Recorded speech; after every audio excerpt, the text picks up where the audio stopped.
اگر اللہ تعالی آپ کو انتظار کروا رہا ہے تو سمجھ لو اللہ کس چیز کا اشارہ دینا چاہتا ہے۔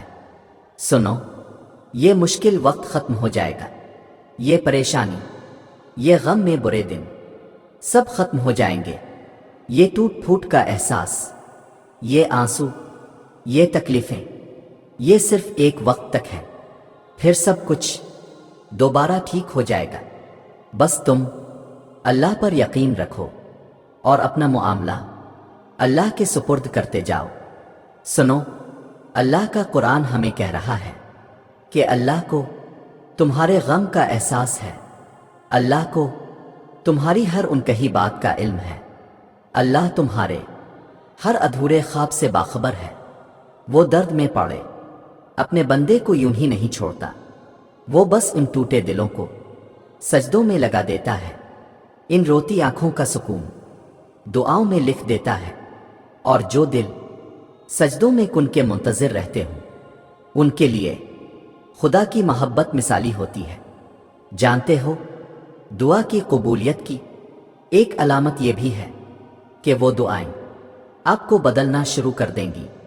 اگر وہ دعاؤں کے آنسوؤں کی سسکیاں دل کو گھلا رہی ہیں، رونا سکھا رہی ہیں، سجدے کروا رہی ہیں، گناہوں سے بچا رہی ہیں، تو آدر ہے وہ اللہ سے ملا رہی ہے۔ وہ دعائیں نصیب سونے کا بنا رہی ہیں، وہ دعائیں صرف قبول نہیں ہو رہی ہیں بلکہ وہ آپ کو قبول کروا رہی ہے۔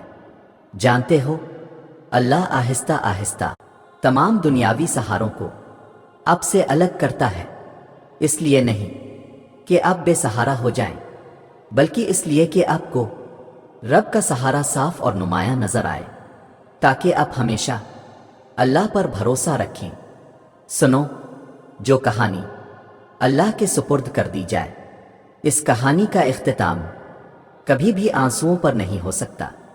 جب خالی جھولی اللہ کے سامنے پھیلائی جائے تو پھر وہ جھولی خالی نہیں چھوڑتا، وہ دعائیں ضائع نہیں کرتا، بس عطا مختلف طریقے سے کرتا ہے جو ہمارے لیے بہترین ہوتا ہے۔ جو دعائیں یقین سے شروع ہوتی ہیں، اللہ ان کا اختتام بھی یقین پر ہی کرتا ہے۔ جانتے ہو، وہ الجبار ہے، یعنی ہر ٹوٹی ہوئی شے کو جوڑنے والا۔ تو پھر یہ کیسے ممکن ہے کہ تم فریاد کرو اور وہ اسے ادھورا چھوڑ دے؟ یہ کیسے ممکن ہے کہ تم اپنا بکھرا ہوا وجود لے کر اس کے پاس جاؤ اور وہ ان کرچیوں کو نہ سمیٹے؟ وہ ایسے سنبھال لے گا کہ تمہیں پھر کبھی بھی تھکاوٹ نہیں ہوگی، وہ یوں راضی ہو جائے گا کہ پھر کبھی اداس نہ ہوگے تم۔ سنو، جب اللہ کسی چیز سے تمہیں محروم کرتا ہے تو اس سے دگنی ایسی ہزاروں نعمتوں سے نواز دیتا ہے جس کے تم قابل بھی نہیں ہوتے۔ تو پھر بس راضی ہو جاؤ، کیونکہ معجزے صبر مانگتے ہیں اور تقدیر شکر کرنے والوں کی بدلتی ہے۔ جانتے ہو، جب ہم اللہ کی رضا میں راضی ہوتے ہیں نا، تب اللہ پوری کائنات کو ہمیں راضی کرنے میں لگا دیتے ہیں۔ اس لیے چھوڑ دیں سوچنا، پریشان ہونا، معاملات آپ کی دسترس سے باہر ہیں نا، اللہ کے لیے تو کچھ ناممکن نہیں ہے۔ اس لیے صبر سے انتظار کریں، اللہ سے شکوے کر کے اپنا صبر اور اجر ضائع نہ کریں، بہت جلد آپ کو آپ کا اجر ملنے والا ہے۔ سنو، آزمائش ایمان کا حصہ ہے، اور جس کا ایمان جتنا مضبوط ہوتا ہے نا، اتنی سخت آزمائش ہوتی ہے، لیکن آزمائش اللہ سے اور قریب کر دیتی ہے، اور اسے سزا سمجھنا، مایوس ہونا انسان کو اللہ سے دور کر دیتا ہے۔ اس لیے کبھی آزمائش کو سزا مت سمجھا کریں، اللہ سے اس پر ثابت قدمی کی دعا مانگا کریں۔ یقین کریں، وہ آپ سے اتنی محبت کرتا ہے کہ دنیا کی ہر فانی شے آپ سے دور کر کے آپ کو اپنے قریب کرنا چاہتا ہے۔ سنو، زندگی کے گھوڑے کی لگام اللہ کے ہاتھ میں دے دو اور خود بنا کسی خوف کے چپ چاپ گھوڑے پر سوار ہو جاؤ۔ تم نے اسے بتا دیا ہے نا کہ کہاں جانا چاہتے ہو، تو بس پھر تمہیں وہاں کیسے پہنچنا ہے یہ سوچنا اب تمہارا مسئلہ نہیں ہے۔ پریشان مت ہو، وہ جانتا ہے اسے کیا کرنا ہے اور کیسے کرنا ہے۔ تم بس آنکھ بند کر کے کوئی بھی سوال کیے بغیر جس سمت وہ تمہیں لے جا رہا ہے جاتے جاؤ۔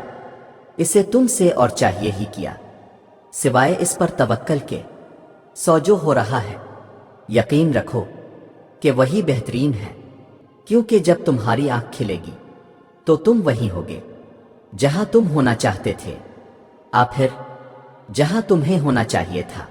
اللہ بہتر جانتا ہے کہ ہمارے لیے کیا بہتر ہے اور کیا نہیں، وہ ہمیں وہی عطا کرتا ہے جو ہمارے لیے بہترین ہوتا ہے۔ لوگ کہتے ہیں ہوتا تو وہی ہے جو نصیب میں لکھا ہو۔ اللہ پاک قرآن میں کہتے ہیں تم مجھے پکار کر تو دیکھو، میں نصیب بدلنے پر قادر ہوں، اور جانتے ہو وہ تو تمہارے دل کے نہا خانوں میں بھی وہ سرگوشیاں بھی جانتا ہے۔ وہ ان کہے راز، وہ بن مانگی خواہشیں، وہ بے نوا آرزوئیں، اور وہ سب کچھ جو کہیں دور اندر تمنا کرتے ہو مگر کہتے نہیں، مانتے نہیں، وہ تو سب جانتا ہے نا۔ تم کچھ نہ بھی کہو، بس اس کے سامنے ہاتھ پھیلا دو، اظہار بے بسی کر دو۔ بس آپ سوچتے ہیں کہ ہمارے سامنے والوں کی دعائیں قبول ہو رہی ہیں، ان پہ عنایتیں کی جا رہی ہیں، اور ہمیں ایک جواب تک نہیں آ رہا۔ مایوسی ہوتی ہے نا کہ ہم بھی تو اتنی دعائیں مانگ رہے ہیں، دل میں طرح طرح کے خیال آتے ہیں کہ شاید اللہ تعالیٰ کو ہم سے محبت ہی نہیں، اللہ تعالیٰ ہمیں دینا ہی نہیں چاہ رہا، شاید ہماری دعائیں پہنچ ہی نہیں رہی۔ ہم کہانی کا ایک رخ دیکھ کر ہی مایوس ہو جاتے ہیں، مگر ہمیں یہ پتہ نہیں ہوتا کہ جس کی دعاؤں کی قبولیت پر ہم شک کر رہے ہیں، اس نے پتہ نہیں کتنی دیر اس لمحے کا انتظار کیا ہے، اس پر کس کس طرح کی آزمائشیں آئی ہوں گی۔ اور سنو، اگر اللہ انتظار کروا رہا ہے تو تیار رہو، اس سے بڑھ کر تمہیں دے گا جو تم اس سے مانگ رہے ہو۔ سنو، تم اللہ کو اپنی چاہت بنا لو، وہ پھر تمہیں ہر چاہت سے لا طلب کر دے گا۔ تم اس کو اپنی ضرورت بنا لو، وہ پھر تمہیں کسی کی ضرورت نہیں پڑنے دے گا، انشاءاللہ۔